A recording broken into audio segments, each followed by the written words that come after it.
Ilahi man kanat mahasinuhu, wahai Tuhanku, barang siapa yang keadaan kebaikannya itu musawin, itu sesuatu yang salah.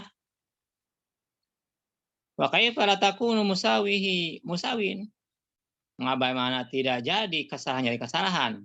Yang baik aja salah, apalagi yang salah, pasti salah. Gitu. Wan kanat haqaiquhu, barang siapa yang kebenaran seseorang da'awi hanya pengakuan, fa kaifa la takunu, bagaimana tidak ada pengakuan gitu ya. Da'awi pengakuan seseorang, da'awi pengakuan saja. Yang benar aja yang menurut dia itu hanya pengakuan saja, bagaimana yang enggak mengakui? Nah, gitu kira-kira. Ini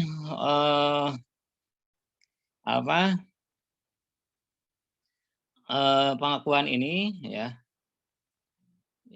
yaitu seseorang mengakui bahwa dia telah berbaik padahal itu keburukan, kemaksiatan. Maka apalagi kalau yang benar-benar maksiat, pasti sama maksiat sekali gitu. Yang dianggap baiknya pun dianggap itu kesalahan, gitu. Apalagi yang tidak berbuat baik gitu. Kemudian juga orang mengatakan ada kebenaran, hanya pengakuan saja. Bagaimana tidak hanya pengakuan saja, yang pengakui saja, benar saja juga itu hanya pengakuan, apalagi yang nggak mengakui. Gitu. Ini menunjukkan bahwa sangat lemahnya manusia. Ya. Kita hanya semua yang kita kerjakan, yang kita akui di kita itu hanya pengakuan semata, bukan hakikat saja. Bahkan yang orang merasa benar pun juga itu hanya pengakuan saja, hanya perasaan saja, yang belum tentu itu benar, hanya pengakuan seseorang. Jadi sisi gelap manusia, ya, sisi gelap manusia, ya, dia itu merasa benar, merasa baik, gitu ya, itu hanya dari sisi pengakuan. Gitu. Dan bisa jadi pengakuan merasa baiknya dia itu kesalahan sebenarnya. Yang merasa baik saja pun juga kesalahan, apalagi yang orang itu memang tidak ada predikat baik, pasti sangat salah. Dan orang mengaku benar, itu juga hanya pengakuan saja. Baik itu pengakuannya maupun etikat dia. Yang itu saja hanya pengakuan, apalagi ya orang nggak punya pengakuan, nah, pasti lebih sangat tercela lagi. Gitu. Nah ini kira-kira kesimpulan daripada hikmah yang ini ya, hikmah munajat yang kedua ini. Kita baca syarahnya. Tuh aku berkata-kata syarah. Mahasil insan, kebaikan manusia, la takhlu, itu tidak lepas min khalalin, daripada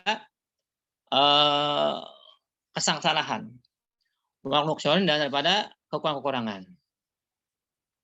Jadi yang kita anggap baik atau kita anggap orang baik, gitu ya, itu nggak luput daripada kesalahan sama kekurangan. Laulam yakun illa nasab taha linafsihi. Jikalau tidak ada kecuali yang orang nasabkan kebaikan linafsi bagi dirinya. Waflihi, dan pekerjaannya, wa ru'yati, dan penglihatannya, ru'yatnya, min kuwati, kekuatannya, walahi, dan dayanya, lakana kafian, maka itu sungguh bisa menjadi cukup fi khalihi, di dalam kesalahan orang itu, kesalahan kebaikan itu, wa nuksiha, dan kekurangan kebaikan itu.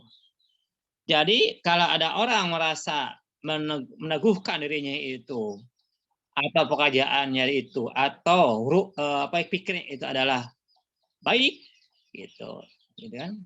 Bahwa dia merasa kuat, pemikirannya kuat, pekerjaannya kuat, dirinya dalam hal membuat kebaikan, gitu kan? Lah karena kafian bihoya, maka itu sungguh cukup untuk bahwa orang ini banyak kesalahannya, banyak cacatnya, maksudnya, dan banyak kekurangannya. Kalau orang mengaku bahwa dia sudah menegakkan kebaikan untuk dirinya, terhadap dirinya, pekerjaannya, kepada pikiran dia, gitu. Itu menunjukkan bahwa cukuplah orang ini sebagai orang yang memang ada cacat di dalam kebaikannya, dan ada kelemahan atau kekurangan dalam kebaikannya. Fatang qoribu masawi badaan kanat bisoroti masina. Maka jadilah ini ya, kebaikan ini itu keburukan setelah keadaannya itu dalam bentuknya itu kebaikan. Ya sebenarnya walaupun bentuknya baik, orang sholat baik katanya, orang ceramah, orang belajar baik itu, orang berkurban, sedekah baik kelihatannya bentuknya. Tapi ketika orang merasa itu dia nisbatkan kebaikannya, amalnya, lalu pikirannya itu bahwa dia telah mengerjakan kebaikan, itu tanda bahwa dia cukup, cukup sebagai tanda bahwa dia ada dalam kekurangan dalam beramalnya itu, dalam kebaikan itu, dan cacat dalam kebaikan itu. Jadi maka jadilah dari kebaikan jadi buruk gitu, dari maksiat, dari kesalahan. Setelah bentuknya itu berbentuk kebaikan. Wa idza kanat mahsinuhu musawin wa kaifa la takunu masawih musawin. Dan apabila keadaan kebaikannya dia itu ada jadi musawin, sesuatu yang buruk, ya, maksiat lah gitu ya, karena ada saat ada kekurangan tadi, fa kaifa la takunu, maka bagaimana tidak akan jadi masawihi kemaksiatan dia itu musawin sebagai kemaksiatannya. Yang baiknya pun itu dianggap maksiat, kesalahan, apalagi yang berbentuk maksiat, pasti lebih maksiat lagi. Wah, kalau keadaan seperti itulah kebaikan seseorang tadi yang tadi dijabarkan tadi oleh musonib, haqaiqul abdi gitu. Merasa benarnya seorang hamba. Wahya mata haqqo bihi min maqamati wal munazzalati. Itu sesuatu yang sangat jelas. Sesuatu itu daripada menegakkannya sesuatu dan terproses sesuatu. Wadwa qol arifin, dan dauk-dauknya merasa rasanya orang-orang arifin. Wajidil muhibbin, dan mulianya orang muhibbin.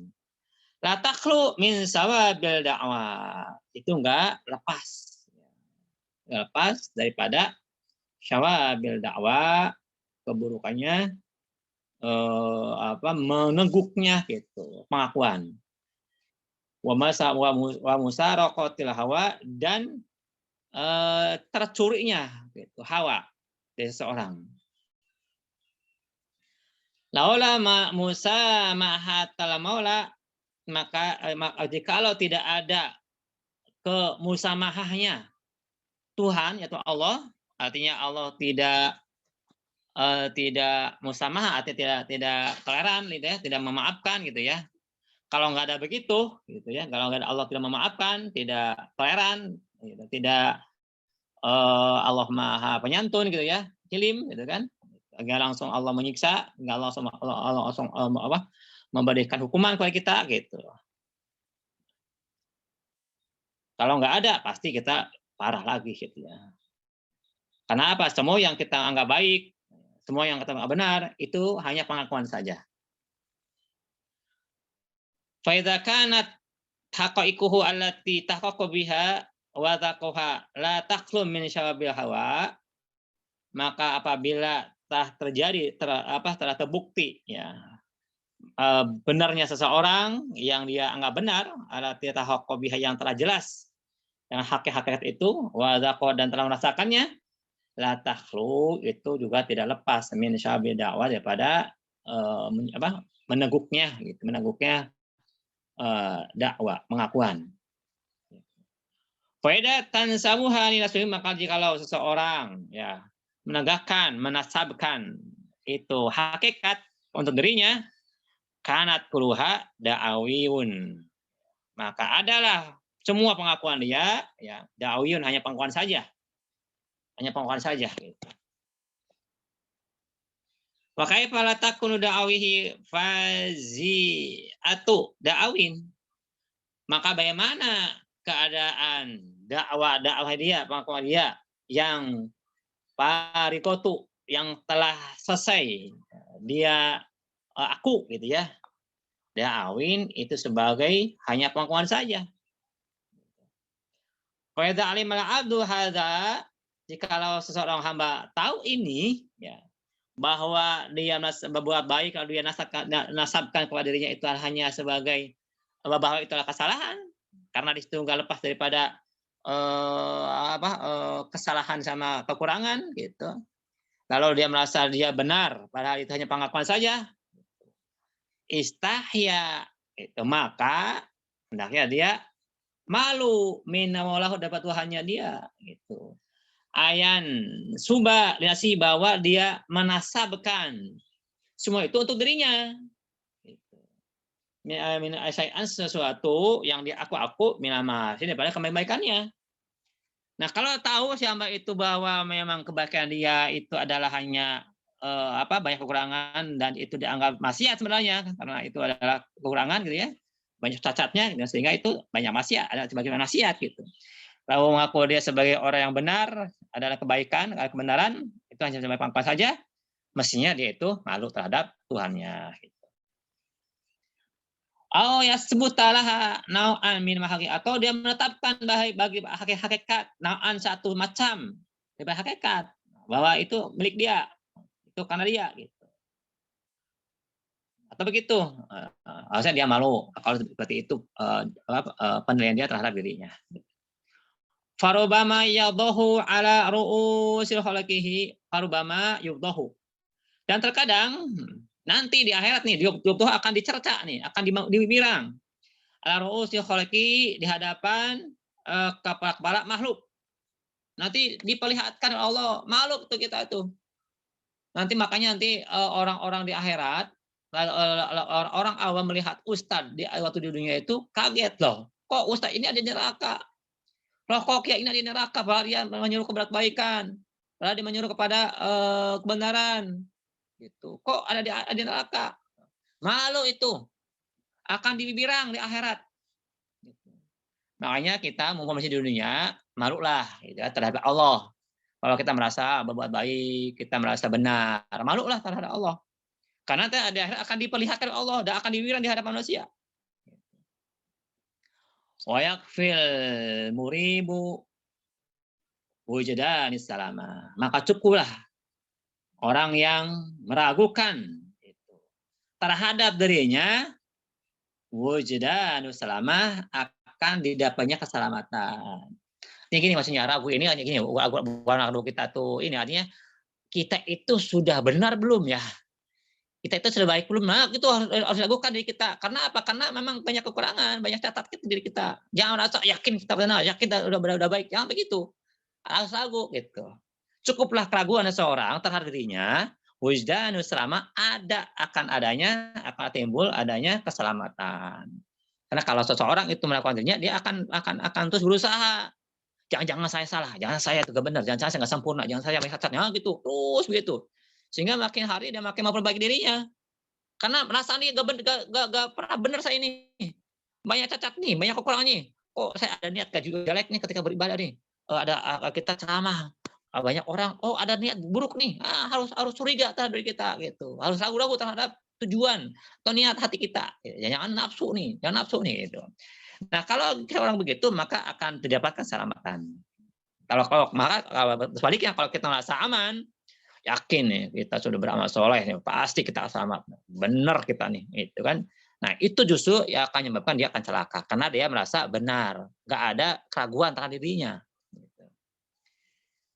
Qala Dzunun berkata, Syekh Dzunun radhiyallahu anhu, al haya'u minallahi yaqta'il ibarah. Bermula merasa malu kepada Allah itu terputusnya ibarah. Ibarah itu yaitu ungkapan yang dari kita bahwa kita mengakui kita udah benar, dari orang benar, ungkapkan bahwa kita ada orang yang benar, orang yang soleh, yang baik, nah gitu. Nah kalau kita malu kalau maka itu akan terputus, kita nggak akan menyatakan bahwa kita orang baik, kita orang benar, nggak akan. Nah itu ibaratnya mengibaratkan tentang dari kondisi kita terhadap orang lain, atau pernyataan kita terhadap diri kita bahwa kita baik, benar dan sebagainya. Malu kita akan kalau kita malu pada Allah, akan malu kita menyatakan itu. Wa yulaqi isyarah dan merasakan isyarah. Kalau kita malu kepada Allah, maka akan merasakan isyarah. Iya, saya teh masih belum benar nih. Masih ada sifat-sifat riya, masih takabur, ingin dipuji nih. Nah, gitu. Masih merasa isyarah ada di diri kita itu isyarah. Artinya hati kecil kita itu menyatakan itu gitu. Hati kita itu setelah kita muqarabah, meneliti hati kita, lalu kita menyeleksi nafsu kita, yang kita lintas dari kita, lalu kita sampaikan dalam bentuk pekerjaan, perkataan, gitu kan. Nah, kita di situ ada isyarah, ada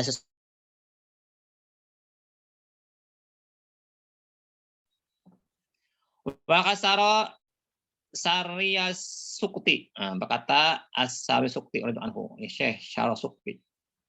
Al-hayu minallah, bermula malu pada Allah, yatrukul qalbu atau yutrikul qalbu. Bermula malu pada Allah itu akan menjalankan hati. Hati akan jalan, akan aktif gitu ya, akan aktif meneliti tentang dirinya, tentang hati itu. Karena di situ kan banyak yang melintasi kepada hati kan, ada setan, ada nafsu gitu. Dan mereka mulhim, bahkan ada Allah dan sebagainya gitu. Melintasi. Sehingga orang-orang tahu malu kepada Allah, maka hati itu akan jalan, akan aktif gitu. Nggak akan mati dia, akan terus bekerja dia itu. Wajah pihi, bang siapa menemukan pihi pada hati syai'an sesuatu minah kemudian pada dunia rahala, maka dicepat ya beralih. Gitu. Kalau dapatkan di hati kita, di hati seseorang itu sesuatu dari penghulunya, karena memang malu pada Allah, hatinya jalan aktif, lalu merasakan ada hubungan di dalam hatinya, rahala, dia cepat beralih. Nah, itu buah daripada munajat sekarang, yang munajat yang ke-13 ini. Buahnya itu bahwa kita harus malu dengan diri kita. Gitu. Kita banyak kesalahannya, banyak kekurangannya. Jangan ngaku-ngaku kita baik, ngaku kita benar. Gitu.